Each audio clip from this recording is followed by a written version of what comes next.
So after a long time in storage, this mower was having a serious problem where it refused to start. But after some work going through the carb, I was able to finally get it started. However, things didn't go quite to plan afterwards, and the worst part was what I had to do to fix it. Now, a lot of the viewers would tell me that what I did was the easy way, and to be honest, that's the way I like it, and I recommend that you do the very same thing.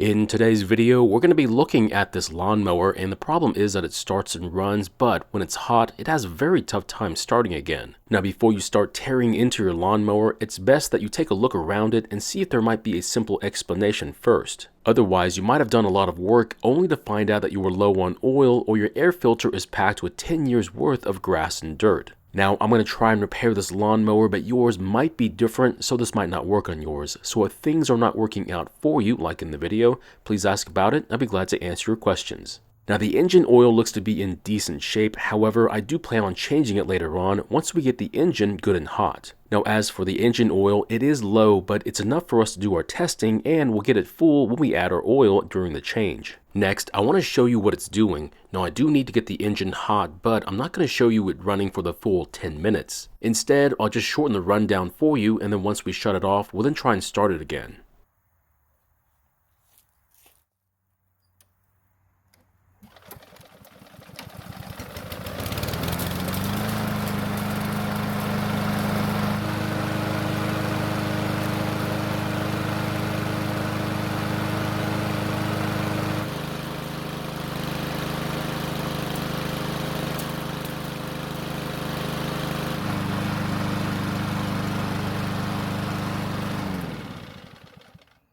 Now, while the engine is still hot, I'm going to try and start it again, but this is when the trouble begins.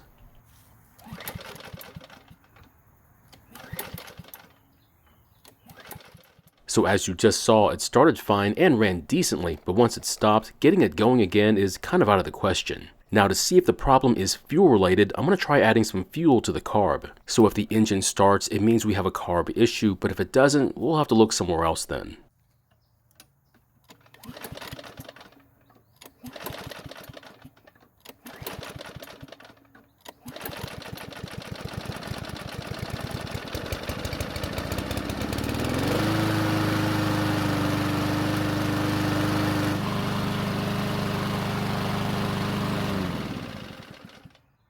So it took the fourth pull to get it to start, and the way it started was also not typical. So what does this mean then? Well, there's a very good possibility that the gasoline in the tank is very old and it isn't as easy to burn. But since I was the one who put fuel into the tank and the fuel in my squirt bottle are the same, I don't think it's related to the gasoline. The other possibility is that the carb is not working like it should and either needs to be cleaned yet again, or the other option is to just replace it. Now, I've already cleaned this carb before when I was trying to get it working again, and I think I did a pretty decent job. I wasn't able to use my ultrasonic cleaner though because it wouldn't fit in the jar that I use that's filled with my cleaner. Now, I could have put the carb into the metal basin of the ultrasonic cleaner, however, the stuff that I use to clean with is quite flammable. That's the reason why I didn't do it in the last video, instead opting for the traditional can of carb cleaner and a variety of cleaning wires. So could I have done a better job cleaning the carb? Of course I could, but what I did should have been more than enough to get it working again. But as shown by our little demonstration earlier, it apparently wasn't enough. Now, if you didn't know this, my motto is that if I clean a carb once and it still has problems,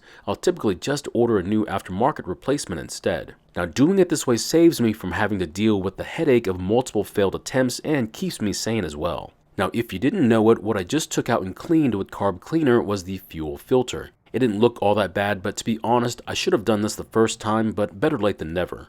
Now, one of my many complaints about this particular engine was the lack of a fuel shutoff valve. Now, having a fuel shutoff valve would make it so much easier to work on the carb because you wouldn't have to drain all the gasoline out of it like I just did earlier in the video. For right now, I'm just going to push the valve onto the fuel lines and put clamps on them later on once I figure out where I hid them. Take your pick as to which type of valve you want. You can either have plastic or metal and also inline or like this one at 90 degrees. So after reading the comments from the last video, I asked if the way I was taking the carb off the engine was the wrong way, and apparently there are different ways of taking it off. So be creative and use whatever method you're comfortable with, or do it the way that I'm doing it. Now, the method that I'm using is what I feel is the safest way and not necessarily the easiest way. If you hadn't guessed it, another one of my complaints about this engine is the design of the carb and the choke system. Now it does work, and to some degree I think it's better than a lot of the other styles. However, it's also very cumbersome as well. So could I design a better system? Not at all, but I would like to see a better version of the style in the future. So here's the carb in all its bulk. Now the part that's attached to it is a vacuum activated choke bypass. Basically, when the engine is running, the vacuum that it creates will work the actuator and unchoke the carb. Now the aftermarket carb that I bought was only $17, but it doesn't come with the bypass, so we'll have to take this one off and put it on the new one. Now these diaphragms rarely ever fail, but if you suspect yours is bad, simply take off that small vacuum line and pull a vacuum on it. The rod coming out of the actuator should move back into it, and if it doesn't, then the diaphragm in it might be damaged and you'll need to buy a new one. So this is the new carb along with a few extra parts. And before you consider installing anything, take a good look at it and make sure it looks exactly like the one you just took off. Now this one seems to be an exact match, so we'll start by reinstalling the vacuum actuator. Just don't make the mistake of forgetting to reconnect that small vacuum line on the port on the carb. Otherwise, when you start the engine, the choke will still be on, which will make the engine run poorly until the thermostat bypasses the choke. Also, when reconnecting this choke linkage, just make sure that you do it the way that I'm showing you, otherwise it might come off later on. The reason I know this is because on the very first one of these I worked on years ago, I unfortunately installed the linkage incorrectly, and eventually it came off, causing a hard starting issue when the engine was cold. It was a very tough lesson to learn, so now I'm extra careful on how I install that linkage. Now please don't think that I've given up on the original carb. In fact, the plan is to work on the carb in my spare time to try and save it. Now OEM carbs are a lot higher in quality than these cheap aftermarket ones, so they're worth looking into again at a later time. Now it is your choice if you want to make that time right now instead of spending $17 on a cheap carb. But get ready for quite the headache and disappointment when you realize that you might have to clean it multiple times. That sort of situation is exactly what I'm trying to avoid with this project. Now after getting the carb installed back on the engine, check and make sure that the choke lever is not stuck and that it's in the closed position as well. Now if for some reason the choke flap is in the open position, you're going to find out that the engine will be impossible to start when cold. Now after we get the air filter base back onto the engine, there's one more thing I want to check on, and that is the valve lash. Now, I don't recall the date of manufacture for this engine, and the owner's manual doesn't mention a schedule to check on the valve lash either, but I would recommend that you check it at least every 3 to 5 years, depending upon how much you use that mower. And since I have no idea when it was done last on this one, it makes sense to check it now. Now there is one dilemma about doing this though. It's not really showing any signs of issues other than not starting when it's hot. And of course, we were able to pretty much confirm that it's most likely the carb that's causing our issues. But unfortunately, this is the part about preventative maintenance that most consumers really don't like, which is having to do stuff when they don't need to. Of course, I'm no different than the next person, so if I don't have to do something, I'm willing to overlook stuff as well. So the valve lash is the clearance between the top of the valve and the rocker arm. Now after turning the engine until one of the arms is completely loose, I'll then use a 4/1000 feeler gauge in that clearance. So it should just barely fit into the clearance and not be too loose either, and as you can see it does slip in, which is great news. Now that we know the feeler gauge fits, we need to make sure the clearance is also not too big.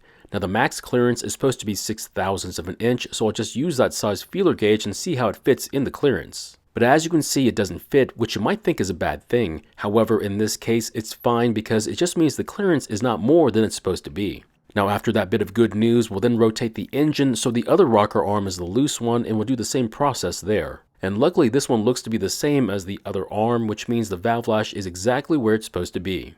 Now, if it had been too tight or the clearance too large, it would have meant that we'd have to make some adjustments to them. Now, it's not hard to make the adjustments, but not having to make them is always good news. Before we go much further with this project, I do want to take a look at the blade and make sure it's in good shape, and if it needs it, we'll sharpen it. So yes, you can mow your grass with a dull blade, however the edge of the cut grass will not be a clean cut, and it could cause those edges to brown up over time, especially when it gets later in the season when it gets really hot. Now this is a universal blade and there's nothing wrong with it, just be careful if you choose to get one though. Not all mowers will take this kind of blade, so if you get one, hold on to that receipt just in case you need to take it back. So if you're having a tough time figuring out the correct blade to get for your mower, you might need to ask someone who might know more about it than you. It doesn't have to be a professional, it could be a friend or someone you know at work. That way you can avoid the problem of getting the wrong part and get your mower back up and running sooner than later.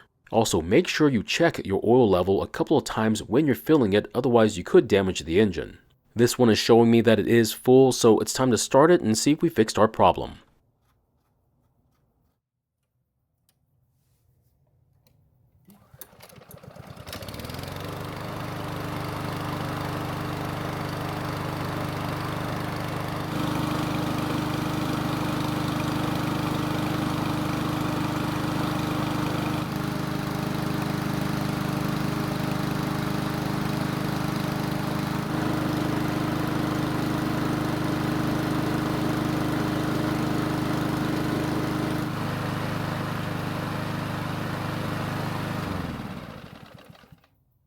So it's been running for about 10 minutes and it should be at full temperature. Next we'll try and see if it'll start when it's hot.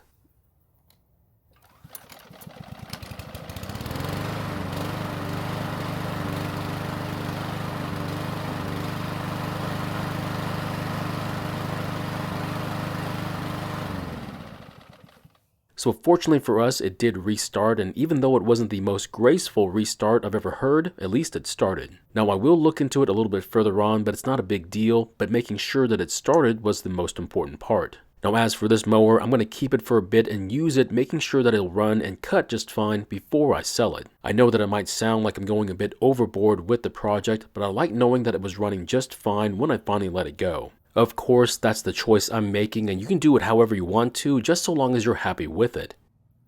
So my question is, if your mower was not starting when it was hot, how many times would you go back and try to clean the carb? Or would you rather take my approach and just buy a new carb instead, saving you a lot of time in the process? Thank you for watching. I really do appreciate your time here. Please feel free to ask me any questions about this project or about your own projects, and I hope to see you in the next video.